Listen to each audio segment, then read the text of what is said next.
Alright, so we're here with a new episode of 1 on 1 with 8. And got a special guest today. What's going on? So, how about you introduce yourself? We'll start off like that. Alright, my name's HomieG. HomieG 103 on the gram. Tatted Loose 2 on the gram. That's all you need to know. That's all you need to know. Follow me. Yeah, hit that follow button, me. man. And where you from, though? I'm from Newark. Alright. I'm from Newark, New Jersey. Prince Street. But I lived everywhere. The McAvoys, the Spires, Projects, East Orange, all over. So I'm Jersey. Yeah, Jersey all the way, man. And where you at now, though?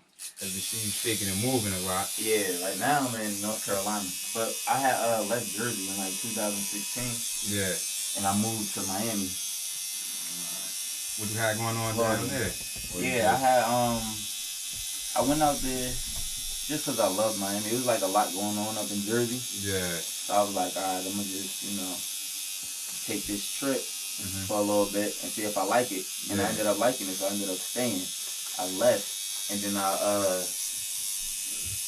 decided I wanted to stay. So I came back to Jersey. I had like a going away party. Yeah. One at Atmosphere, one at Rio. And then after that, the next day I just booked a one-way flight and was out. And then from there I opened up a tattoo shop out in Miami. Yeah. And was working out there and just partying and enjoying life. Like in Miami, it's like a retirement state. Yeah.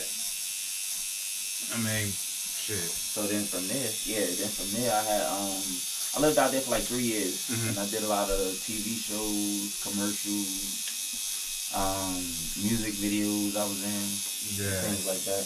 Met a lot of people, networked with a lot of celebrities. And you was still out there tatting heavy too? Still out there tatting heavy out there. So what's your thing? Like, you more so freelance or like or you work out of a shop? Out there I was working out of a shop. I had opened up a shop out there, and but when I first got out there, I was like freelancing. I was going to like people's hotels and doing them, because a lot of people would come down and visit. Yeah. And they would just like, oh, let's get a tat. And I'd be like, all right, cool. So then I would just go to their hotel and bring their stuff, because I would do a lot of tattoo parties. So I would just bring my stuff, go to their hotel room and do it just like that. And then I saved up enough money from working out there, and then started the shop. All right. And what made you want to get into tatting though? I always knew how to draw. So I used to just draw tattoos and stuff like that for people. I used to draw tattoos and stuff like that for people. And one of the guys named LA, shout out to LA, he was like, yo, you might as well learn how to do them. Yeah. So he like showed me some basics on how to make the machines, how to start, what needles I needed. He kind of gave me like the blueprint on everything, and let me like practice on him and myself. Alright. So then he was like, get your clientele up, start practicing on your family, and whoever gonna let you do a tat on them. I was doing tattoos for like $15. Yeah. Just to get some quick money real quick and see if I liked it and stuff like that. And it was working, and at first it was just for the money, but then I actually liked doing it. And actually turned it into a thing. Right. And but yeah, so that's how that even started for me. So I was like, all right. So then I started posting on like Facebook and stuff like that. Yeah. Because I didn't have no Instagram at the time. Yeah. I wasn't even trying to get an Instagram. Yeah. So I had posted on Facebook, and people was like, yo, I didn't know you do tattoos. I thought you was just tatted. I didn't know you. And I'm like, yeah, come through. So then, around this time, I'm still doing like $15 tats, $20 tats. Yeah. I wasn't even doing tattoo parties or nothing like that. I was scared. Like, dang, I'm gonna go to a tattoo party. And fuck some shit up? Yeah, nah, not even. But like, just to think of what people would want to get, because people be like, oh, let me get my whole back. Let me, And then you get there, and people just be like, all right, I'm just gonna get a name. Yeah. So I ain't do tattoo parties for a long time. Like I felt like I wasn't prepared for it. Cause in my head, I'm like, that people gonna be like, yo, let me get a picture of my dog. Yeah, get some wild shit on my shoulder or something. I'm like, damn. And I like to draw, so then that mean I gotta draw your dog, and you know what I'm saying? It's gonna take forever. So you do portraits too? Yep. Because we know that's two different skill sets, right? It is. That's and portraits deal a lot with like the shading. You gotta get the lining right, everything. Yeah. Even. Yeah. And so we talking about people thought that you just had tats first. They ain't know you did tats. Yeah, because I was already covered with tats. I got my first tattoo at like 15 for real. Yeah. And what was it? It was a D. I was supposed to get Dre going down my arm, right? It's crazy part. I was doing the eraser. I was doing the eraser. Erasing the skin off. That's how niggas used to do it in school. So then it was just like, you know what? I'm about to just get a real tattoo to cover it. Yeah. So I went down there to get the. I went down to get the tattoo. I ain't gonna tell y'all where I went. Yeah. But I went down there to get a tattoo. And once they did the D to start off Dre, it hurt so much. I just paid for the whole tattoo. And it was like, fuck it, I'm out. Got the fuck up out of there. Got out of there. Like, it was how much for the whole thing? I paid for the whole tattoo. It was just less. Yeah. And then after that, I didn't get my next tattoo until I was 18. Yeah. So you went on a 3-year drought. Yeah, I was like, nah, that shit hurt. Fuck that. And I'm like, I ain't getting no more tattoos. That's out. But then I don't know. I just love art like that. So it was just like, you know, you go through some stuff. Sometimes the tattoos, it gives you a different type of feeling. Yeah. You know, it kind of takes like whatever the pain away is. It's like therapy. Yeah. And I think a lot of people, you know, use it for therapy because they all hurt. Right. Like people, for me, people always ask me, yo, did this hurt? Did that hurt? Hell yeah, this shit hurted. You know what I'm saying? Yeah, facts. All my tats hurted. I can't point to one that I was like, yo, I ain't feel it. That shit wasn't about nothing. Hell no, all my shit hurted, man. Yeah, like even now, like I'm still getting tattoos now, but now it just hurt way worse than when I was younger. When I was younger, it was like, all right, wilding, you know, whatever. Now, I'd be like, man, I probably won't even touch my throat. Like, nigga, hell no. I don't even heal the same. And so meanings, right? Like, what some tats that you got? Like, do you got miscellaneous tats or all of them mean something to you? All my tattoos mean something. All of them. I got a couple hundred tattoos. Okay. So all of them really mean something. Like different parts of my life, different things that happened. Yeah. You know, things that I went through. I really only got like one tattoo that I just like. I wish I could take it off my hand, like, cause it ended on my hand. Yeah.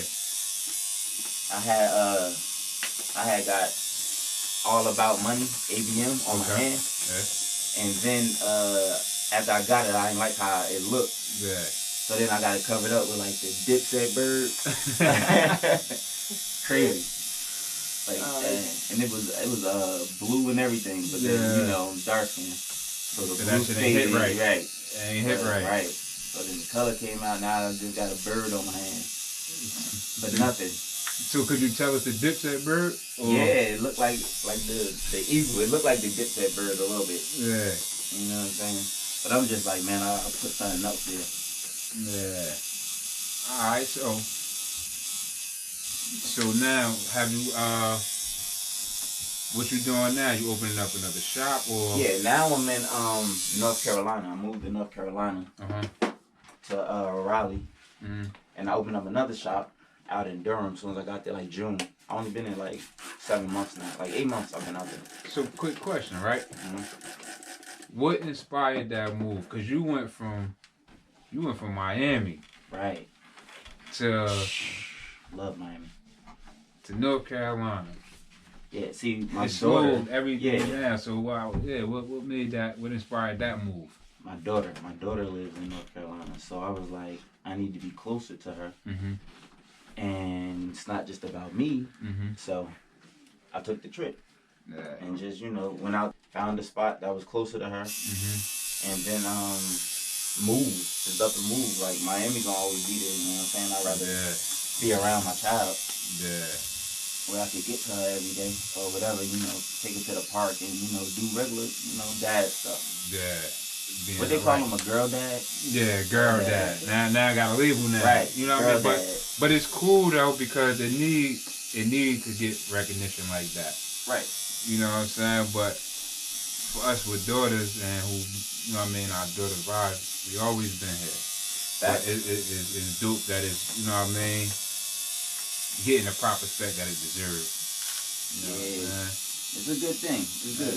You know what I'm saying? So I moved out there and just for that purpose, and I'm like, you know, I'm gonna open up a shop out here too. And then do my thing out there because it's a few shops. But I didn't really see too many like black people out there doing them, you know what I'm saying? Yeah. So, and then I already had clientele out there because I would go out there to visit her. And then while I'm out there, people like, yo, you coming down? Yeah. And I'm like, yeah. So then they'd get tapped. So now when I opened up my shop, I had the grand opening. Okay. And a lot of people came out. A lot of people from Jersey came out there too. Yeah. Yeah, and that's another thing too. You tend to always, even though you moved away, you know what I mean? When you move places, you for some reason, you always get people to follow you. You know what I'm saying? Crazy. Like when you do things, people come from Jersey and they come to wherever the fuck HomieG at. Right. And I appreciate that. I appreciate the love, you know what I'm saying? So I always try to give love back. Yeah. And, you know, just be regular and be humble about everything. Because I appreciate everything. Yeah. And that's definitely what's up, man. And so, like, let's backtrack a little bit, right? To when you was doing tats up here. Okay. Now I remember you had the shop, right, in the back of the original playlist. The original playlist. Yeah, I remember. You know what I mean? From with the Wall of Fame. Everybody signed the wall. Yeah. That was big. That was major. Shout out to playlist. Shout out to my brother Matt. And so, do we got anything on? So, obviously, you here now, right? Right. You know what I'm saying? I guess that ain't no secret. You up there. How often you tend on coming back? Honestly, I used to come to Jersey like every other month. Yeah. And, you know, show love and everything, come up, do some tats. But your daughter was still up here at that time? Yeah. And then, and my mom, everybody up here too. Yeah. So I would come up, visit, do tats, and then leave. But now, I don't come up as much. It's like every 3 or 4 months I might come up here. Okay. And then, you know, people hit me up. You know, they trying to get tatted and stuff like that. So then I tell them when I'm coming up, and they wait for me, and I appreciate it. That's what's up. Yeah, because I'm definitely one of them people. Right. You know what I'm saying? I'm definitely one of them people, man. As soon as I post, you know, everybody hit me up like, yo, when you coming, what's the date? Lock me in, da-da-da. And because I got a lot of clientele, so it come crazy. So I'll be like, trying to fit everybody in as best as I could. Yeah. But sometimes, you know, I'm human. I get tired. I don't want to be tatting at 5 in the morning. Yeah. But it be like that sometimes. Be like that, right, man. And as we can see right now, you just knocked the little tat out. And what you about, shade it in? Yeah, a little bit. Alright. My boy make them things come to life, man. Make them come to life. And so how many years you got in now with the tat? On and off about 9 years, for real.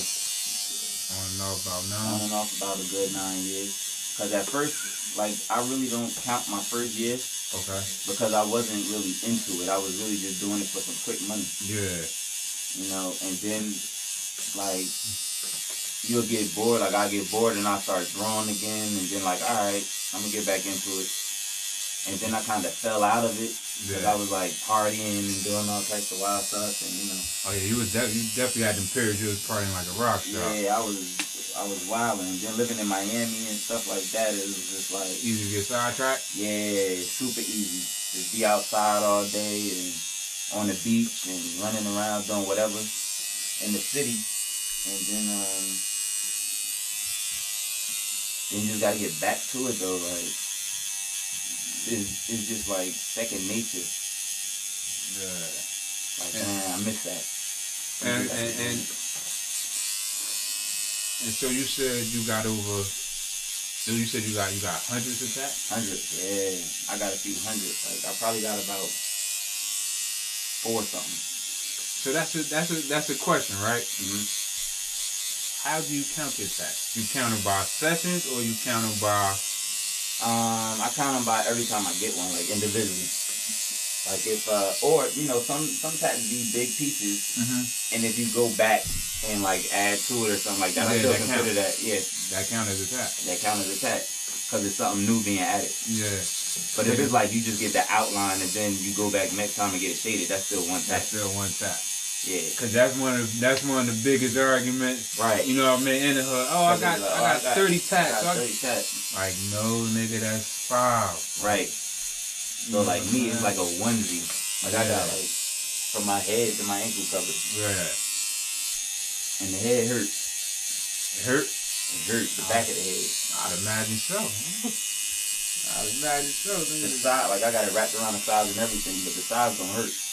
It don't. It's like you put your mind on it. Like, all right, I know I'm about to get this, so you expect the pain. Yeah. So then it don't hurt as bad when you get it. For me, it was like my fingers hurted, the middle of my chest hurted, and I feel like the back of my neck. That shit felt like a real bad shape up. Yeah. That back shit of the neck hurt. But I don't really, it stings. That shit sting. That shit sting like a motherfucker. Boy, that shit. Back of the neck sting. That shit felt different. That thing felt different, man. And it's the era for tattoos right now too, so everybody just going crazy with them, putting them everywhere. Like, I don't got none on my face, but I be seeing, like, when people get them on their face, I be like, yo, I know that hurt, but they be saying that about me, like, I know your head hurt. Yeah, I mean, shit. Hey, man. And that's the thing, too, so what kind of... Well, I know what really boosted, you know what I mean? I guess it's the rappers and shit like that what really boosted the tat game. Yeah. Because they was all in the basketball players and the athletes and stuff like that. Everybody was coming through, like, even strippers. Shout out to the strippers that was getting tatted. Yeah, they put a lot of tats on. They put a lot of tats to get them more money, too. Yeah. And because for us growing up, like, I remember, like, only nigga that had tats back in the day was Dennis Rodman. Right. Like, he was the only black nigga with tats until AI came in. True. Right? And for us, you know, AI really, you know, revolutionized a lot of this stuff out there. A lot of it, yeah. He inspired a lot of shit, man. And then, you know, we seen it go from AI to we seen Wayne kick it up a notch. Yeah, he but started then going he crazy. but after like the Carter 2, Carter 3, I guess, that little era, when he came back home, he lost that. You know what I'm saying? Yeah, and Wiz Khalifa came out. Yeah. Yeah, Wiz came out. Tatted crazy. And so where you see it going next though? Like, you know, with doing tats, because now you start, I know you, before you see like in the ink book, I said I ain't get a tattoo in almost 10 joints, man. Right. But, you know, I used to get tattoos, and I used to see like, they had glow-in-the-dark ink. Yeah, they got all that stuff. I don't like to use that stuff. I feel like it's extra toxic. Yeah. You know what I'm saying? So I don't like to use the glow-in-the-dark ink or none of that stuff. It's like certain ink is for certain colors, certain body parts. Yeah. You know what I'm saying? Certain skin tones. You gotta know, you know, what's what, and just try out a bunch of different stuff first before you know, just start using it on people. Yeah, I'm, you know. Tattoos is the new wave, too. A lot of people doing tattoos right now, too. That's like, just ordering the online kits and just going off and practicing and stuff. I feel like that's a good way to learn. But just don't be, like, fucking people up. Like, at least practice on yourself first. Running around fucking niggas up. Right. And trying practicing on yourself. What's one of the tats that you gave yourself? I did my stomach, my legs, my arms. Like, I did a lot of my tats just being bored, sitting there. How the fuck you do your stomach? Just, like, drawing on it and then going. Like, I would sit like this. And knock it out, just like and that. knock it out, yeah. But like piece by piece, I gotta breathe. It's like you gotta put your mindset. You gotta set your mind up to be still for the tat, and prepare yourself to get it, and then give it. Right, and then also set your mind up to do the tat. So you gotta focus on doing it, and focus on not flinching, and like everything. Your thought process gotta be different. You gotta be a whole animal out here. Yeah, that's some different shit right there. Yeah, but shout out to all the tattoo artists. Word. And so who's some of your favorite tattoo artists? LA, D-Tat, Keith, Chief, Chief Tats, Cash, my boy too. What's my man name? Smurf. I don't even know if he's still tatting. Yeah. But my man Smurf. It's a few artists. I might be missing some, you know, but I got it. But they out there. You out there. They out there. And I appreciate y'all. Cause a lot of them, when I come up to Jersey too, show me love. They be like, yo, you know, you want to come do the tats at my shop? Come through. They give you know what I'm saying? They give me the space, you know, get whatever time you need. Like, they fuck with me, you know? Yeah. And I appreciate that. Yeah, that's what's up, man. And you know, that to me, like, a lot of that stuff needs to be exemplified and put out there, because y'all in the same game and y'all working together. Right. And as you know, like, even when people hit me up for tats that be in Jersey and I'm not even back yet, they be like, yo, can you recommend me somewhere or something like that? And I just, you know, oh, go to LA, go to B-Tat. You know, what area are you in? Yeah. You know, whatever. So I try to throw back the love, you know, even off the, and I don't even say nothing about it. I just like, yo, go see him. Yeah. And that's another thing too, man. I wanted to fuck with you about, cause every now and again, a motherfucker be watching VH1 or some shit, man. And next thing you know, you got HomieG popping up on the screen somewhere, man. Yeah, you know, that all came from being in Miami and crossing paths with a lot of celebrities and other shoulders and just hanging out with them. And partying with them all the time, to where it became like regular. So then now I'm like first name basis with a lot of them. Yeah. And you know, they start doing like the love and hip hop and all the stuff like that, and you on the scene and you just chilling with them, and then it becomes like, oh, well, who's that? Yeah. You know what I'm saying? And what does he do? And all that stuff like that. So that's how that came about. Yeah, because you definitely got one of them. You definitely got one of them standout personalities.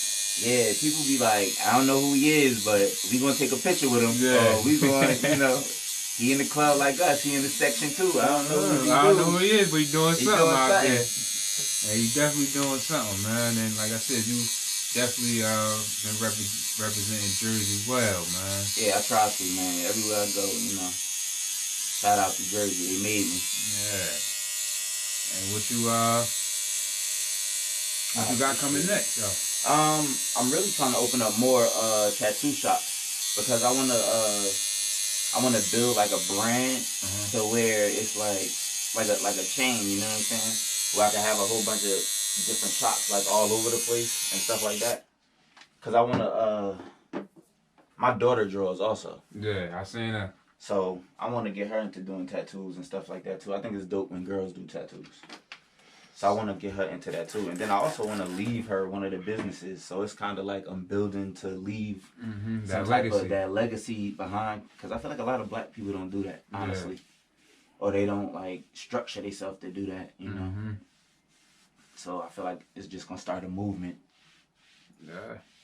And what's and be like examples and, you know. And so she draw, right? You ever let her design one of your tats, or get her start getting her involved on you know, that type of level? Yeah, I've never had her draw one of my tats before, but I have her like drawing different things. Like we'll be outside and I'll be like, oh, you see that tree right there? Like draw the tree. Or I'm sitting right here while I'm doing the tattoo. Yeah. She'll be sitting right there drawing me doing the tattoo. Got you. Or something like that. So it's kind of like, you know, just starting her off.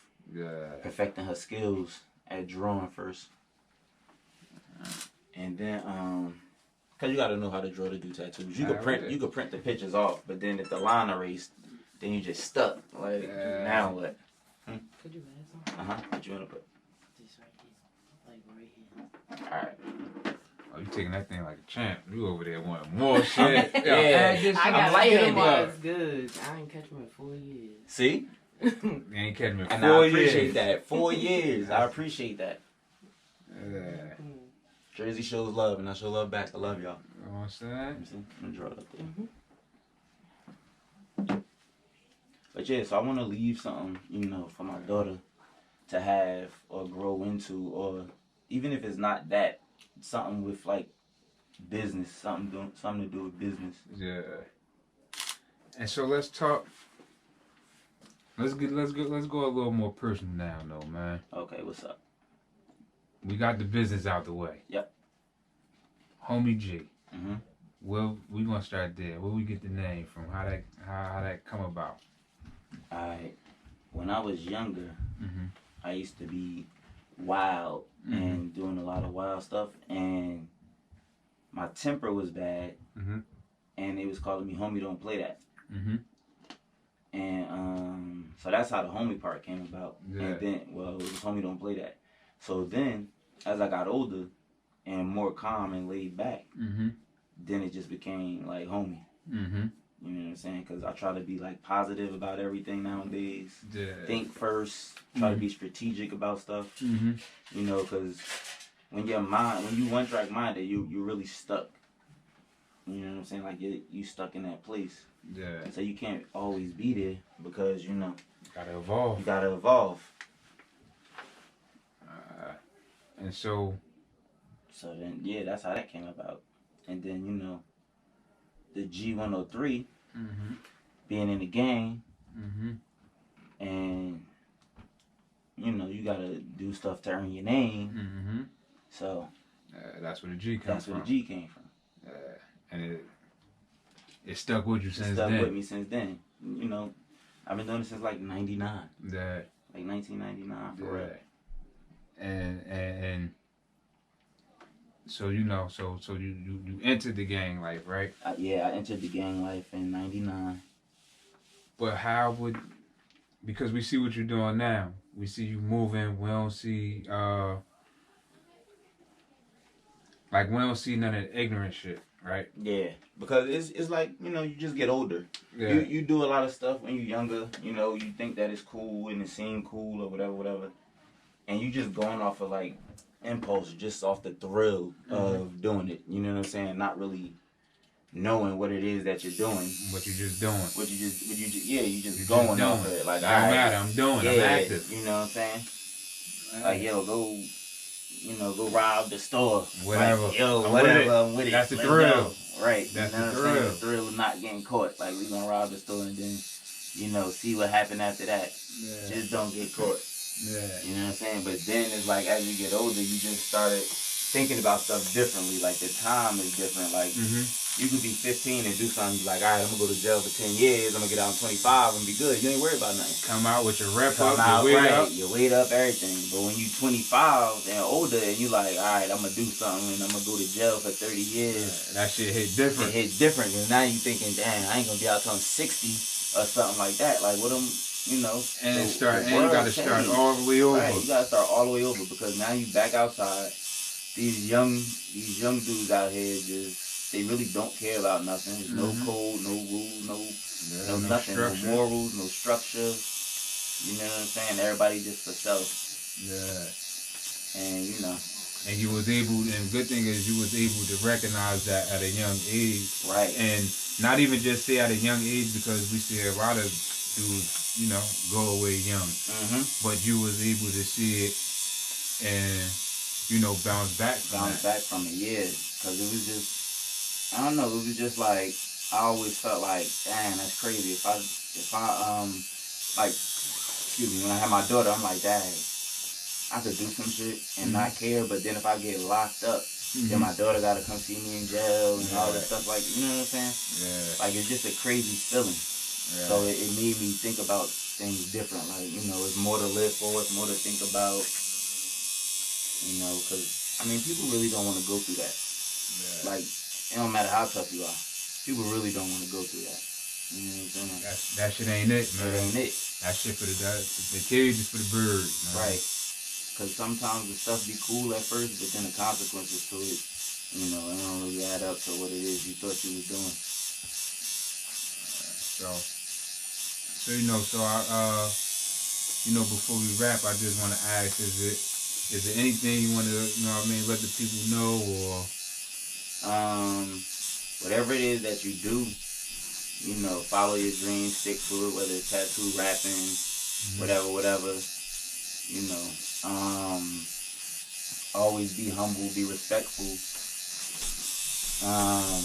show love, you get it back, you know, don't matter where it come from, but it'll come back, you know, however it is you giving it up, and expect nothing and appreciate everything. I like that, man. Yeah, that's me. That's what I live by. Yeah. Expect nothing and appreciate everything, you know, because you never know. It could be you. You could, you know, any situation can be worse than what it is. Yeah. And it could also be better. And it could be better, you know, but at the time that it is, live in that moment, have fun, enjoy it, and appreciate it. You know? And so, and one last thing, man, let everybody know where they can reach you at, man. Follow me on the gram, HomieG, at HomieG103. And my tattoo page is at Tatted Loose 2. And, yeah, that's it. I don't have none of the other social networks. That's good enough right there. Right. You know, IG boss and everything right now. You still on, like, Twitter? I don't know. Stuff like that. I don't know. But you know what I did make? I made me a LinkedIn the other day. But LinkedIn? Yeah. Okay. Cause you know I got a it's like a business shit. It's like a business shit for like an IG version of business shit. But that's dope. I gotta get into that. Yeah, I'll let you know about it. That's dope though. You know what I'm saying? But like I said, I want to thank you for coming through though, bro. I want to thank you for having me here and being able to do this. I appreciate you, man. You know, knew you for a long time, man. Hey, man, you know we're gonna get them that on part 2 though. Right. You know what I'm saying? Facts. That's different. We're gonna get them that on part 2. They can have this right here. This, you know, come and get tatted. That's it, man. Come get tatted, man. We here. We here.